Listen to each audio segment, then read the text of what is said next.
আসসালামু আলাইকুম প্রিয় দর্শক, অন্য মঞ্চের আলাপ চাইতায় আপনাদের সকলকে আমন্ত্রণ। আপনারা হয়তো শুনেছেন ঢাকাস্থিত ইউরোপের তিনটি দেশ ডেনমার্ক, জার্মানি, ফ্রান্স সহ ইউরোপের আরও কয়েকটি দেশের ঢাকাস্থিত রাষ্ট্রদূতরা এখন দিল্লিতে আছেন। তারা কোনো আন্তর্জাতিক সম্মেলনে যোগ দিতে আসেননি, তবে সবাই আলাদাভাবে কিন্তু একসাথে এসেছেন ভারতীয় নেতৃত্বের সঙ্গে কথা বলতে। তারা নয়াদিল্লিতে ভারতের বিদেশমন্ত্রী এস জয়শঙ্কর এবং জাতীয় নিরাপত্তা উপদেষ্টা অজিত ডোভালের সঙ্গে কথা বলেছেন।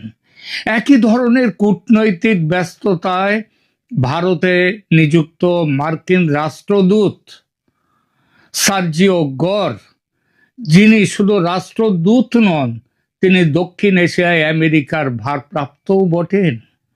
তিনি জয়শঙ্কর, ডোভাল এবং অবশেষে প্রধানমন্ত্রী নরেন্দ্র মোদীর সঙ্গে পর্যন্ত দেখা করেছেন। এতে ইঙ্গিত মেলে যে এটি কোনো একক দ্বিপাক্ষিক ঘটনা নয়, বরং বৃহত্তর কৌশলগত আলাপ চলেছে সবার মধ্যে।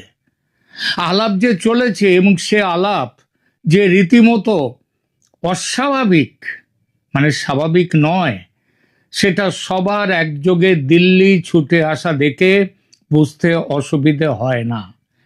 এখন প্রশ্ন, তারা সেখানে কি করছেন? আলাপ হয়ে থাকলে কি আলাপ হয়েছে? ভারতের বিভিন্ন সংবাদ মাধ্যম সূত্রে জানা যাচ্ছে এর মূল কারণ বাংলাদেশের সাম্প্রতিক রাজনৈতিক পরিবর্তন ও আসন্ন বাণিজ্য ঝুঁকি নিয়ে একটা কনসার্টেড এফার্ট, একটা সমন্বয় করা।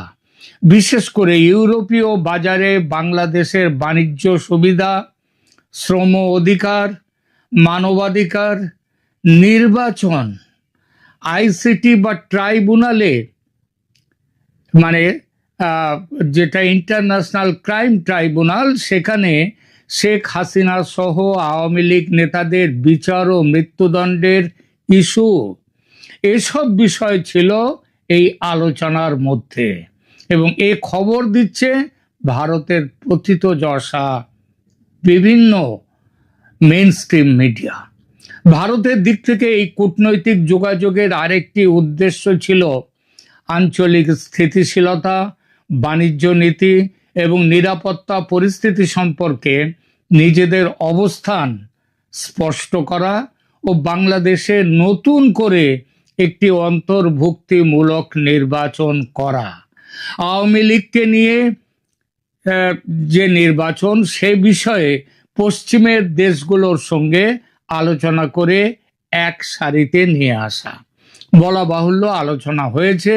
সেই আলোচনায় গৃহীত সিদ্ধান্ত, আবার বলছি, সেই আলোচনায় গৃহীত সিদ্ধান্ত আমেরিকার রাষ্ট্রদূত সার্জিও গর নিজে পৌঁছে দিয়েছেন ভারতের প্রধানমন্ত্রী নরেন্দ্র মোদীকে। একদিকে যখন এই বৈঠক হচ্ছে, তখন চীনের পররাষ্ট্রমন্ত্রী আবার রয়েছেন দিল্লিতে। আবার অন্যদিকে বাংলাদেশের প্রধানমন্ত্রী তখন রয়েছেন চীন সফরে। খুব বিরল পরিস্থিতি মনে হচ্ছে নাকি? মনে হচ্ছে না যে একটা বড় কিছু হতে চলেছে? কি চলছে রাজনীতির এই দাবা খেলায়? আমরা আসব সেই আলোচনায়। একটা দেশ, দুটো অর্থনৈতিক স্তম্ভ, তিনটি পরাশক্তির নজর, আর একটি সরকার যে বুঝতেই পারছে না, তার জ্ঞানই নেই, দেখার চোখ নেই যে তার চারপাশে কোন জাল বোনা হচ্ছে। বাংলাদেশ, দক্ষিণ এশিয়ার এই ছোট্ট দেশটি আজ পরিণত হয়েছে একটি ভূ রাজনৈতিক দাবার বোর্ডে, যেখানে ভারত, আমেরিকা, ইউরোপ এবং চীন প্রত্যেকে চাইছে নিজের ঘুঁটি সাজাতে। আর মাঝখানে দাঁড়িয়ে আছেন তারেক রহমান, লন্ডন থেকে ছুটে এসে হঠাৎ বসে যাওয়া একজন প্রধানমন্ত্রী, এবং বলা যায় যোগ্যতাহীন প্রধানমন্ত্রী। একমাত্র তার যে যোগ্যতা আছে সেটা তিনি তারেক জিয়া হচ্ছেন জিয়াউর রহমান এবং বেগম খালেদা জিয়ার সন্তান। এবং এর একটার পর একটা কূটনৈতিক ভুল বাংলাদেশকে ঠেলে দিচ্ছে এক অজানা অন্ধকারের দিকে। আজকের ভিডিওতে আমরা উন্মোচন করব সেই পর্দার আড়ালের খেলা, যা বাংলাদেশের 18 কোটি মানুষ জানেন না, কিন্তু যার ফলাফল পড়বে এই 18 কোটি মানুষেরই জীবনে। আলোচনায় যেতে গেলে প্রথমে বুঝতে হবে বাংলাদেশের অর্থনীতি ও তার মূল কাঠামোটা। কারণ একটা দেশের অর্থনীতির ওপরে দাঁড়িয়ে থাকে সেই দেশের স্থায়িত্ব। একটি দেশের অর্থনীতি যখন মাত্র দুটি বিষয়ের উপর দাঁড়িয়ে থাকে তখন সেটা শক্তি হয় না, সেটা হয় দুর্বলতা। বাংলাদেশের সেই দুটি স্তম্ভ হলো, এক, বিদেশে কর্মরত বাংলাদেশিদের পাঠানো রেমিট্যান্স, এবং দুই, রেডিমেড গার্মেন্টস রপ্তানি। রেমিট্যান্সের কথা বলতে গেলে 2026 সালের প্রথম 8 মাসেই এসেছে $22 বিলিয়ন বেশি রেমিট্যান্স। কত? $22 বিলিয়ন। এটা বিশাল অঙ্ক। এই রেমিট্যান্সই এখন বাংলাদেশের বৈদেশিক মুদ্রার রিজার্ভ ধরে রাখছে। কিন্তু সেখানেও যে অশনি সংকেত।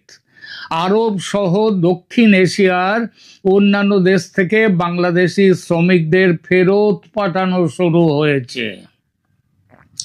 পুশব্যাক চলছে ভারত থেকেও কিন্তু কম রেমিট্যান্স যায় না বাংলাদেশে।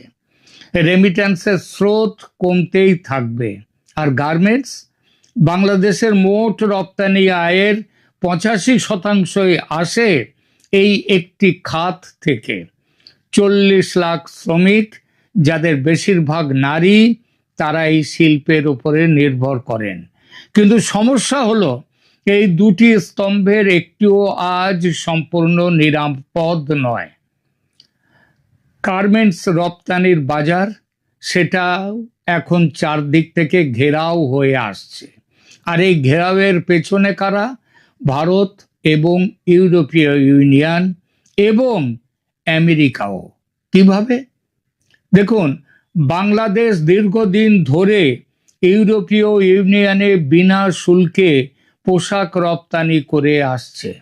এই সুবিধার নাম EBA, মানে এভরিথিং বাট আর্মস। স্বল্পোন্নত দেশ হিসেবে বাংলাদেশ এই বিশেষ সুবিধা পেত। কিন্তু এখন বাংলাদেশ সেই স্বল্পোন্নত দেশের তালিকা থেকে বেরিয়ে আসার দ্বার প্রান্তে। 2026 সালে আনুষ্ঠানিকভাবে উত্তরণ হবে এবং এর ফলে খুব শিগগিরই 1-2 বছরের মধ্যেই এই শুল্ক মুক্ত সুবিধা বন্ধ হয়ে যাবে বাংলাদেশের জন্য। সেদিন থেকে বাংলাদেশের পোশাকে ইউরোপে বসবে 12% পর্যন্ত শুল্ক। এটা একটা ধাক্কা, কিন্তু আসল বিপদটা এসেছে অন্য দিক থেকে। 2026 সালের জানুয়ারিতে স্বাক্ষর হয়েছে ভারত ইউরোপিয়ান ইউনিয়ন মুক্ত বাণিজ্য চুক্তি। ইউরোপীয় কমিশনের প্রেসিডেন্ট এই চুক্তিকে নিজেই বলেছেন মাদার অফ অল ডিলস, সব চুক্তির মা। এর সাথে সাথে আলাদাভাবে আবার ব্রিটেনের সাথেও ফ্রি ট্রেড এগ্রিমেন্ট করেছে ভারত। এই চুক্তির মানে কি? মানে হলো ভারতের পোশাক এখন ইউরোপের বাজারে শূন্য শুল্কে, মানে বিনা শুল্কে ঢুকবে। যে বাজারে বাংলাদেশ তার সুবিধে হারাচ্ছে, সেই বাজারে ভারত পাচ্ছে নতুন সুবিধে। এর পরিণতি 2026 সালের জানুয়ারিতে ইউরোপে বাংলাদেশের পোশাক রপ্তানি কমে গেছে। এই জানুয়ারিতে কমেছে 25%। একটি মাত্র মাসে 48 কোটি ইউরো উধাও হয়ে গেছে। এবং চলতি অর্থ বছরে সার্বিকভাবে রপ্তানি কমেছে বাংলাদেশের প্রায় 7%। এখন একটু ভাবুন, ইউরোপের বাজারে বাংলাদেশ শুল্কের মুখোমুখি আর ভারত পাচ্ছে শুল্ক মুক্ত প্রবেশ অধিকার। এই সমীকরণে কে জিতবে? এবার আসুন আমেরিকার কথায়। আটলান্টিকের ওপার থেকে ডোনাল্ড ট্রাম্পের আমেরিকা বাংলাদেশের জন্য একটি বাণিজ্য চুক্তির প্রস্তাব দিয়েছে। শুল্ক 37% থেকে কমিয়ে 19% নামিয়ে আনার কথা হয়েছে। এটা শুনতে ভালো, কিন্তু শর্তগুলো দেখুন। আমেরিকা চায় বাংলাদেশ তার পোশাক শিল্পে আমেরিকার তুলো ব্যবহার করবে। এর মানে ভারতীয় সুতোর ওপর নির্ভরশীলতা কমাতে হবে, সাপ্লাই চেন ঘুরিয়ে দিতে হবে। তাতে বাংলাদেশের কি হবে? এক, পরিবহন ব্যয় বাড়বে, খরচ বাড়বে, আর খরচ তো বাড়বেই, তার সঙ্গে সময় বাড়বে মাল আসার, প্রোডাক্ট তৈরির। কিন্তু আরো বড় শর্ত হলো কৌশলগত। বলা হয়েছে চীনের সঙ্গে সামরিক সম্পর্ক রাখলে এই সুবিধা থাকবে না। আর এখানেই তারেক সরকার পড়েছে একটা অদ্ভুত ফাঁদে। একদিকে তারেক সরকার চীনের সঙ্গে সামরিক সম্পর্ক ঘনিষ্ঠ করছে, চীনা যুদ্ধ বিমান কেনার আলোচনা চলছে, চীনা বিনিয়োগ আসছে। অন্যদিকে বাংলাদেশের 40 লাখ গার্মেন্টস কর্মীর রুটি নির্ভর করছে আমেরিকা ও ইউরোপের বাজারের ওপর। আবার সেই বাজারেও কিন্তু, বিশেষত ইউরোপের বাজারেও, চীনা পোশাক তাদের সামনে বড় বড় চ্যালেঞ্জ ছুড়ে দিয়েছে। এই দুটো একসঙ্গে চালানো যায় না। আমেরিকা গার্মেন্টস কর্মীদের ওপরে যে আমেরিকা যে চাপ সৃষ্টি করছে, ইউরোপের চাপ সৃষ্টি করছে, আবার চীন সেখানে চলে আসছে। এই দুটো একসঙ্গে মেকআপ করা যায় না। কূটনীতির পরিভাষায় বলে, you can't dance at two weddings with one pair of legs. এক রাত্রে দু জায়গার বিয়েতে আপনি গিয়ে নাচের প্রোগ্রাম নাচতে পারেন না, একটাকে বেছে নিতেই হবে। আর তারেক সরকার যত দেরি করছে সিদ্ধান্ত নিতে, তত বাড়ছে বিপদ। এখন আসুন সবচেয়ে গুরুত্বপূর্ণ প্রশ্নে, ভারত কি করছে? সোশ্যাল মিডিয়ায় অনেকে বলছেন ভারত নাকি বাংলাদেশ আক্রমণ করে রংপুর দখল করবে শিলিগুড়ি করিডর প্রশস্ত করার জন্যে। এই তত্ত্ব আমার মনে হয় বাস্তবসম্মত নয়। আবার বলছি, রংপুর দখলের সম্ভাবনা আছে ভারতের। আমি নিজেই একটি করেছি এখানে এপিসোড, সেখানে ভারতের নীতি নির্ধারকদের মধ্যে অগ্রগণ্য একজন, তিনি ভারত কার্নাড। তিনি নিজে বলেছেন যে রংপুর দখল করে কিংবা রংপুর কিনে নিয়ে ভারতের চিকেন নেককে ও বড় এলিফ্যান্ট স্নেক করা উচিত। কিন্তু এই তত্ত্ব বর্তমানে দেখা যাচ্ছে এটা কিন্তু বাস্তবসম্মত নয়। কারণটা কি? দেখুন, ভারত যদি সত্যি রংপুর দখল করে শিলিগুড়ি করিডর চওড়া করতে চাইতো, তাহলে সেই করিডরকে ঘিরে এত দুর্ভেদ্য দুর্গ তৈরি করতো না।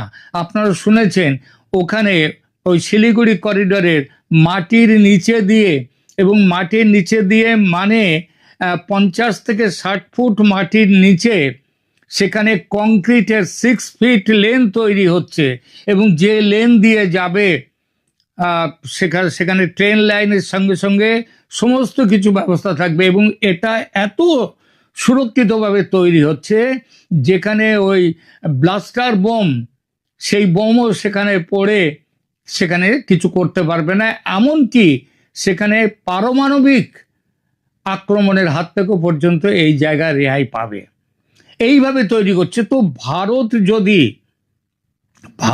যদি রংপুর দখল করে জায়গাটাকে চওড়া করতে যেত, তাহলে এত লক্ষ কোটি টাকা খরচ করে, মানে এই টোটাল প্রজেক্টের পরিমাণ যা শোনা গেছে সেটা 1 লক্ষ কোটি টাকার উপরে, এই এত খরচ করে এই উত্তর শিলিগুড়ি করিডর বা চিকেন স্নেক তাকে সুরক্ষিত রাখার চেষ্টা করতো না।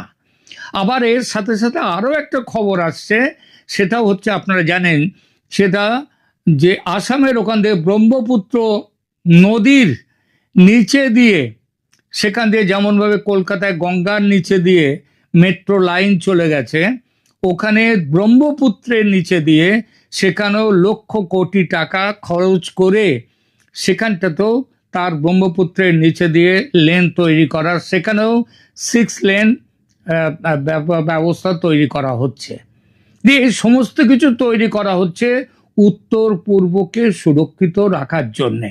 এখন রংপুরকে দখল করে যদি চওড়া করার প্রশ্ন উঠতো, তাহলে এত সব করার কোনো দরকারই ছিল না। নতুন করে চারটে সামরিক ঘাঁটি তৈরি করেছে ভারত উত্তর পূর্বে, দরকারই ছিল না সেগুলো তৈরি করার।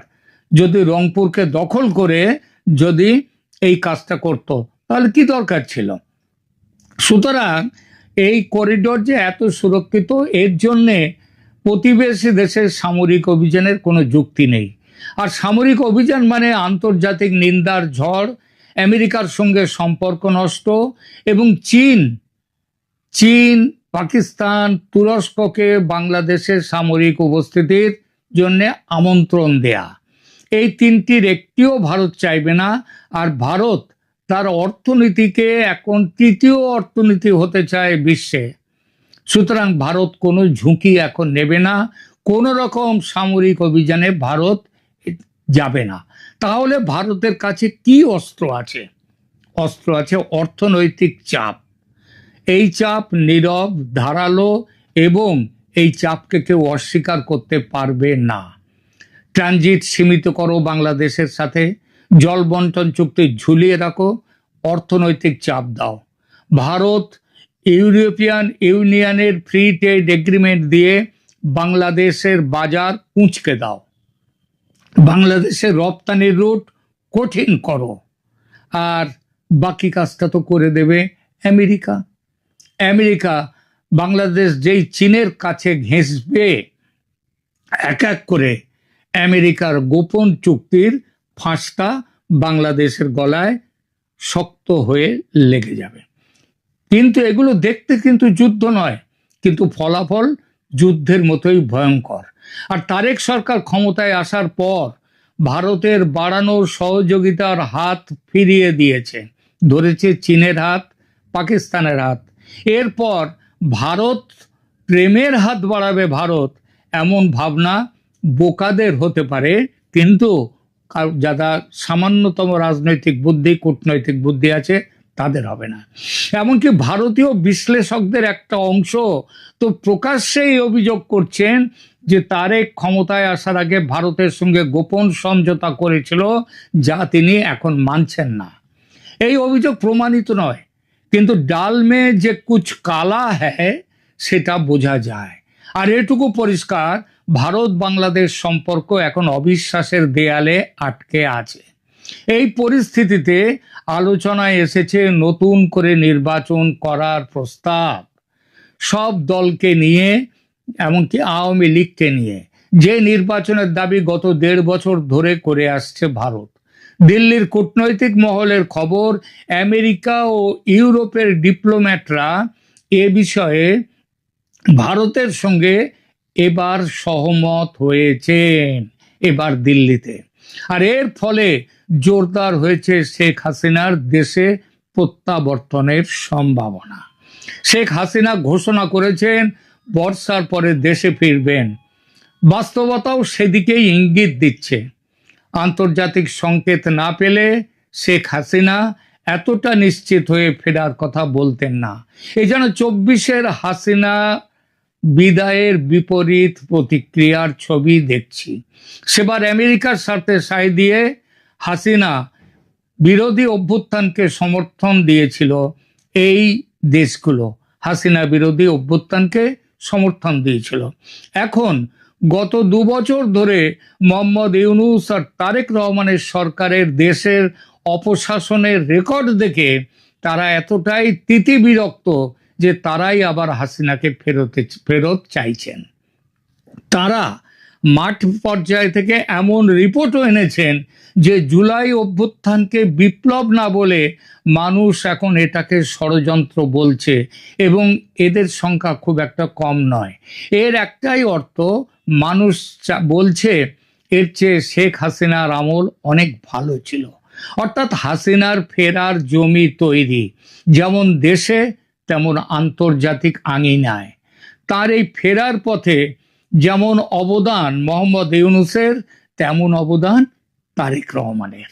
ইউনূসের যেমন লক্ষ্য ছিল দেশ উচ্ছন্নে যাক, হাসিনা এবং আওয়ামী লীগকে খতম করো, ভারতকে খতম করো। একই লক্ষ্য তারেক রহমানের। সেই সঙ্গে যুক্ত হয়েছে তীব্র ভারত বিরোধিতার সঙ্গে সুতীব্র চীন এবং পাকিস্তান প্রেম। তারেক রহমান কি কৌশলগত ভুল করছেন? অবশ্যই উত্তরটা হবে হ্যাঁ, এবং সেগুলো ছোট ভুল নয়। প্রথম ভুল চীন পশ্চিম দ্বিধা। তারেক সরকার চীনের সঙ্গে সামরিক ঘনিষ্ঠতা বাড়াচ্ছে, একই সময়ে পশ্চিমা বাজারের ওপর অর্থনৈতিক নির্ভরশীলতা রাখছে। এই দুটো একসঙ্গে চালানো যায় না। আপনি চীনের সামরিক ছায়া থেকে আমেরিকা ও ইউরোপের বাজারে সুবিধা পাবেন শুল্কমুক্ত আশা করতে পারেন না। আর এই দ্বিধাই বাংলাদেশের সবচেয়ে বড় কৌশলগত ব্যর্থতা। তারেকের দ্বিতীয় ভুল ভারতকে অপ্রয়োজনীয়ভাবে চটানো।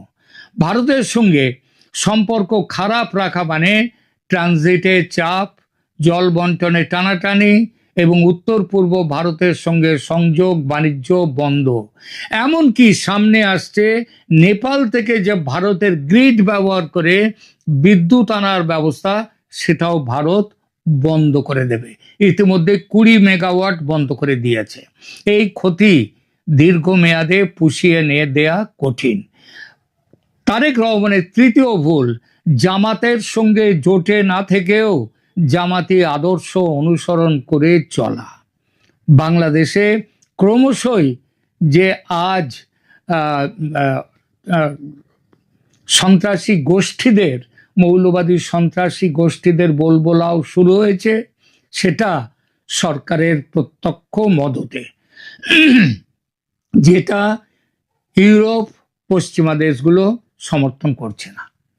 তাহলে বাংলাদেশের সামনে কি আছে? 3টি সম্ভাব্য পথ।